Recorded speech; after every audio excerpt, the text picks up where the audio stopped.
Τι είναι αυτό? Ένα σπουργίτη.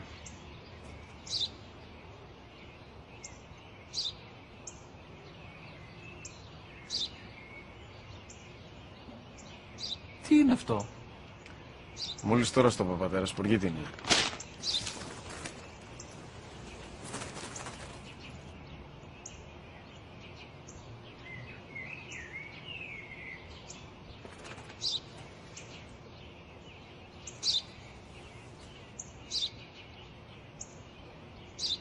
Τι είναι αυτό?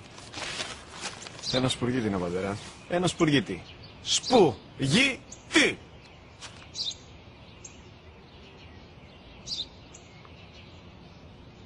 Τι είναι αυτό? Γιατί το κάνεις αυτό το πράγμα, μπορείς να μου πεις? Τόσες φορές σου είπα, είναι ένα σπουργίτη! Δεν το καταλαβαίνεις! Πού πας?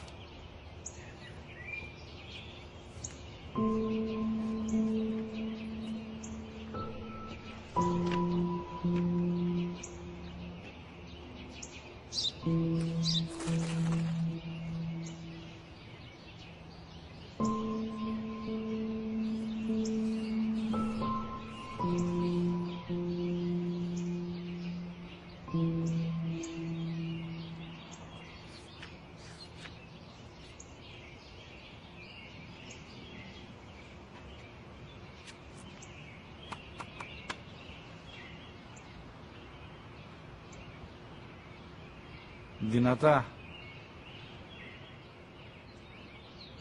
Σήμερα ο μικρός μου γιος που πριν λίγες μέρες έκλεισε τα 3 καθόταν μαζί μου έξω στο πάρκο όταν ένας σπουργίτη ήρθε και κάθισε απέναντί μας.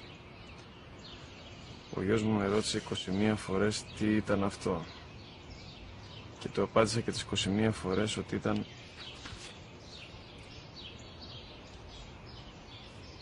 ένα σπουργίτη. Τον αγκάλιασα τρυφερά και τις 21 φορές που μου έκανε την ίδια ερώτηση, ξανά και ξανά, χωρίς να εκνευριστώ, νιώθοντας στοργή για το αθώο μου αγοράκι.